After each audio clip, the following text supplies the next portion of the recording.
আসসালামু আলাইকুম। 2 মাসের বিসিএস প্রিলিমিনারি পরীক্ষার আয়োজনে আজকে ষষ্ঠ দিন আছেন স্বপ্নের স্কুলের সাথে। বাক্যের মৌলিক উপাদান শব্দ। বিভিন্ন দৃষ্টিকোণ থেকে বাংলা ভাষার শব্দসমূহকে কতটি শ্রেণীতে ভাগ করা যায়? 3টি শ্রেণীতে। কোন শব্দকে বিশ্লেষণ করা যায় না? যে শব্দকে বিশ্লেষণ করা যায় না তাকে বলা হয় মৌলিক শব্দ। শব্দার্থ অনুসারে বাংলা ভাষার শব্দ সমষ্টিকে ভাগ করা যায় 3 ভাগে। যেসব শব্দের ব্যুৎপত্তিগত অর্থ এবং ব্যবহারিক অর্থ অভিন্ন তাকে বলা হয় যৌগিক শব্দ। সাংবাদিক শব্দটি একটি যৌগিক শব্দ। সন্দেশ অর্থগত দিক হতে এটি হচ্ছে রূঢ়ি শব্দ। অর্থ বিচারে তরঙ্গম এটি হচ্ছে যুগ্রূঢ় শব্দ। ব্যুৎপত্তিগত অর্থভাবে বাংলা ভাষার শব্দকে ভাগ করা যায় 5টি ভাগে বা উৎস অনুসারে 5 ভাগে ভাগ করা যায়। বাংলা ভাষার শব্দ সম্ভারে দেশি শব্দের ব্যবহার শতকরা মাত্র 2%, আর বাকি 98% হচ্ছে বিদেশি শব্দ। বাংলা ভাষার সবচেয়ে বেশি শব্দ এসেছে ফার্সি ভাষা থেকে। সংস্কৃত ভাষা থেকে যেসব শব্দ সোজাসুজি বাংলা এসেছে এবং যাদের রূপ অপরিবর্তিত রয়েছে, মানে রূপ পরিবর্তন হয়নি, তাকে বলা হয় তৎসম শব্দ। বাংলা ভাষার অর্ধ তৎসম শব্দগুলো এসেছে সংস্কৃত শব্দ থেকে। অনার্য জাতির ব্যবহৃত শব্দকে বলা হয় দেশি শব্দ। কুড়ি এটি দেশি শব্দ। খিস্তি খেউর এটি বাংলা ভাষার শব্দ। আদালত শব্দটি আরবি ভাষা থেকে এসেছে। চৌহদ্দি, চৌ হচ্ছে ফার্সি শব্দ এবং হদ্দি হচ্ছে আরবি শব্দ, তাহলে এটি হচ্ছে একটি মিশ্র শব্দ। চৌহদ্দি হচ্ছে একটি মিশ্র শব্দ যেটি ফার্সি এবং আরবির সমন্বয়ে ঘটেছে। বে টাইম, বে বে হচ্ছে ফার্সি উপসর্গ আর টাইম হচ্ছে ইংরেজি শব্দ, তাহলে বে টাইম এটি হচ্ছে ফার্সি এবং ইংরেজির সমন্বয়ে গঠিত। হাট বাজার, হাট হচ্ছে বাংলা শব্দ, বাজার হচ্ছে ফার্সি শব্দ। হাট বাজার। শাকসবজি, শাক এটি হচ্ছে তৎসম শব্দ এবং সবজি হচ্ছে ফরাসি শব্দ। অন্যদিকে খ্রিস্টাব্দ এটিও হচ্ছে একটি মিশ্র শব্দ। জায়া শব্দের সমার্থক হচ্ছে অর্ধাঙ্গিনী অর্থাৎ স্ত্রী, আর জায়া এর বিপরীত শব্দ হচ্ছে পতি মানে স্বামী। তাহলে জায়া এর যে সমার্থক শব্দগুলো আছে সেগুলো হচ্ছে স্ত্রী, পত্নী, সহধর্মিণী। তারপরে হচ্ছে কমন যেগুলো আমরা ব্যবহার করি অঙ্গনা, গৃহিণী, গিন্নি। তারপরে দেখেন কিছু ডিফারেন্ট শব্দ আছে যেমন দ্বার, দ্বারা, এগুলো হচ্ছে স্ত্রীর সমার্থক শব্দ। যেমন বনিতা এটা হচ্ছে স্ত্রীর সমার্থক শব্দ, এবং কান্তা একটু ডিফারেন্ট, এগুলো এই জন্য আমি একটু আলাদাভাবে দেখাচ্ছি। দ্বার, ধারা, তারপর হচ্ছে বনিতা, কান্তা, তারপর হচ্ছে কলত্র। দেখেন রাত্রি শব্দের সমার্থক শব্দ নয় কোনটি? ভানু। ভানু অর্থ হচ্ছে সূর্য, ভানু সিংহ মানে হচ্ছে সূর্য। তাছাড়া সূর্যের যে প্রতিশব্দগুলো আছে যেমন সবিতা মানে হচ্ছে সূর্য। সূর্যের আরো বেশ কিছু আপনার সিনোনিম আছে যেগুলো বিভিন্ন পরীক্ষায় আসে, যেমন মার্তণ্ড, অর্ক, এগুলো খুবই কমন। মার্তণ্ড, অর্ক, তারপর হচ্ছে আফতাব, মিহির, এগুলো হচ্ছে সূর্যের সমার্থক শব্দ।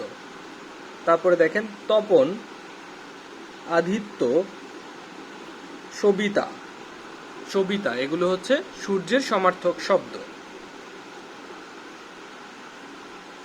অবনী অর্থ হচ্ছে পৃথিবী, আর চাঁদের প্রতিশব্দ হচ্ছে সুধাকর, কলানিধি।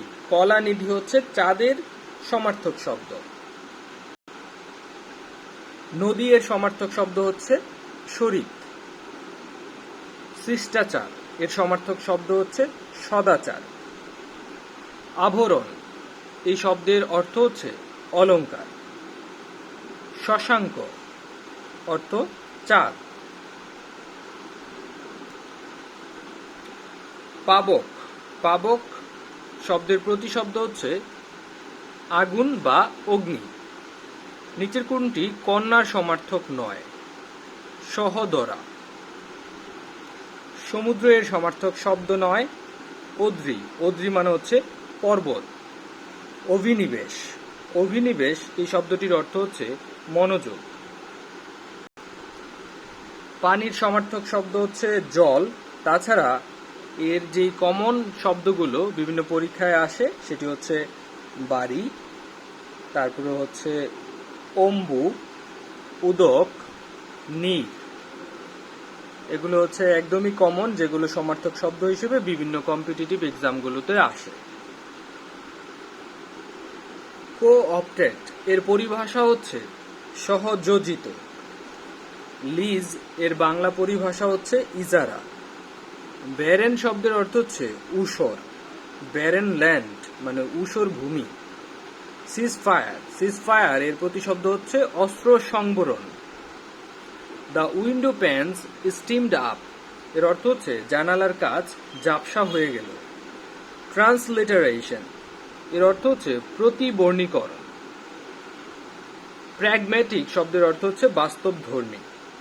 অটোনমাস অর্থ হচ্ছে স্বায়ত্তশাসিত। স্বায়ত্তশাসিত এবং স্বায়ত্তশাসন এই শব্দটা কিন্তু সঠিক বানানের ক্ষেত্রেও আসে।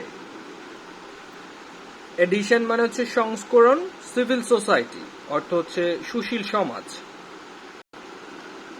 মৌলিকতা অনুযায়ী স্বর ধ্বনি বা স্বরধ্বনি হচ্ছে দুই প্রকার, একটা হচ্ছে মৌলিক স্বর আর একটা হচ্ছে যৌগিক স্বর।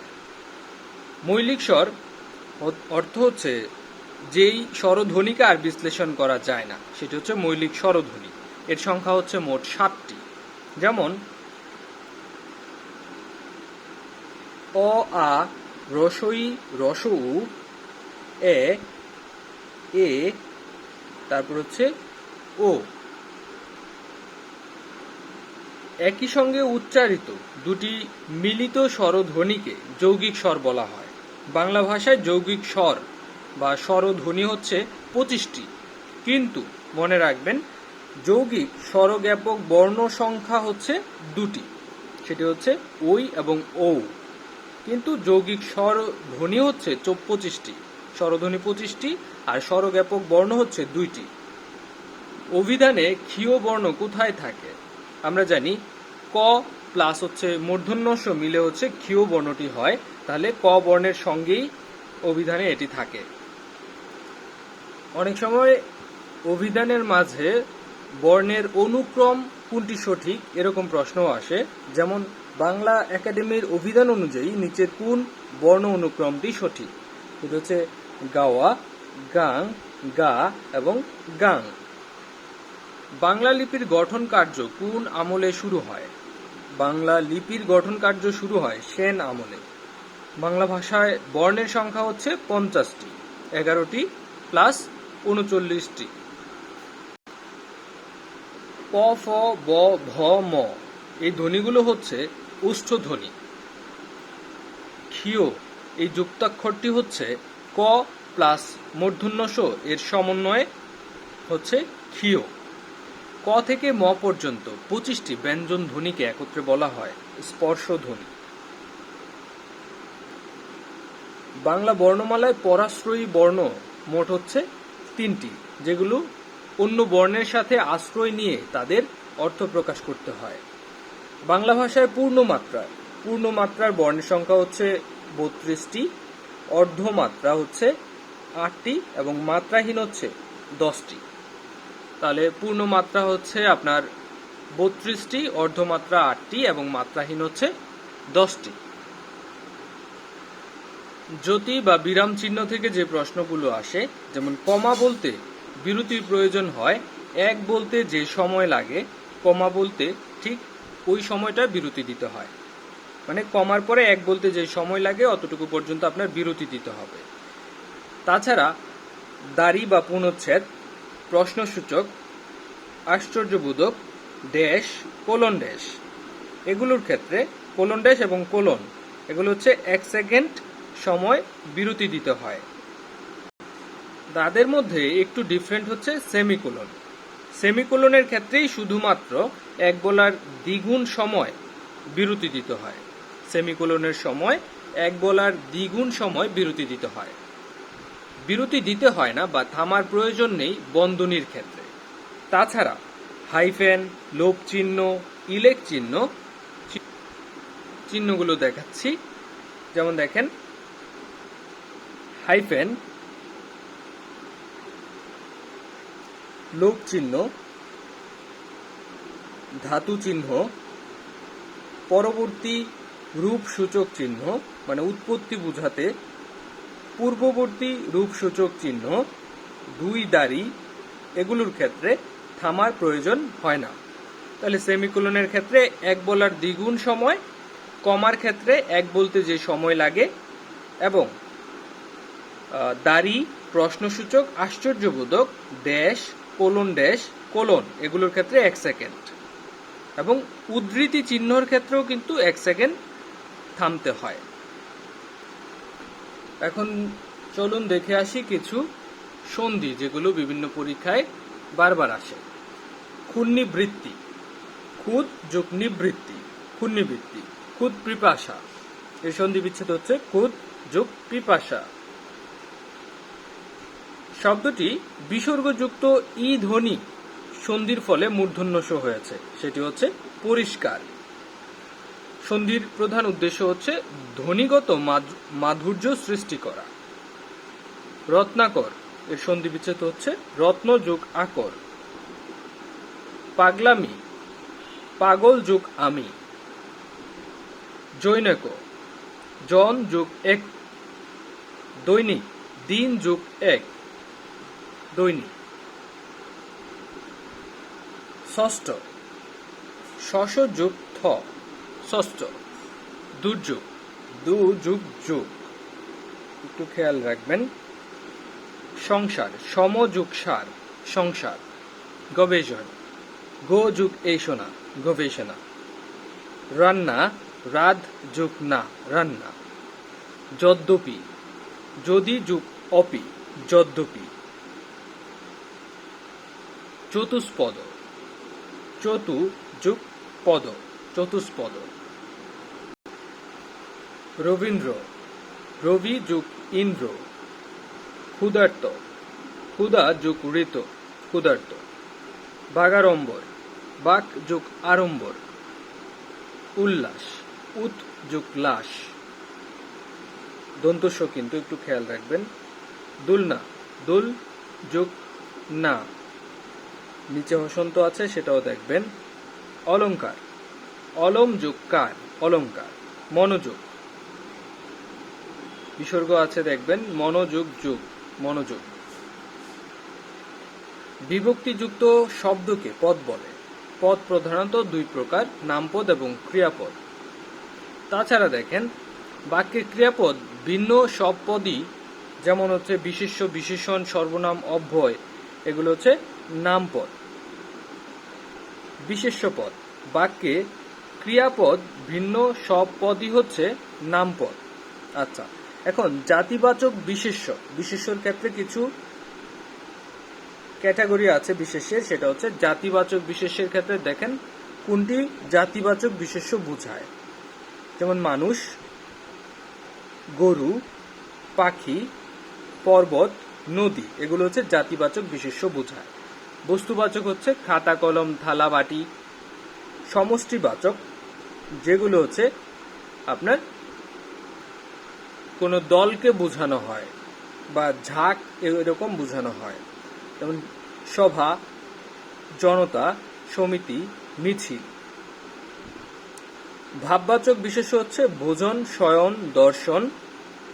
তাছাড়া গুণবাচক বিশেষ্য হচ্ছে সৌরভ, স্বাস্থ্য, যৌবন, তারুণ্য।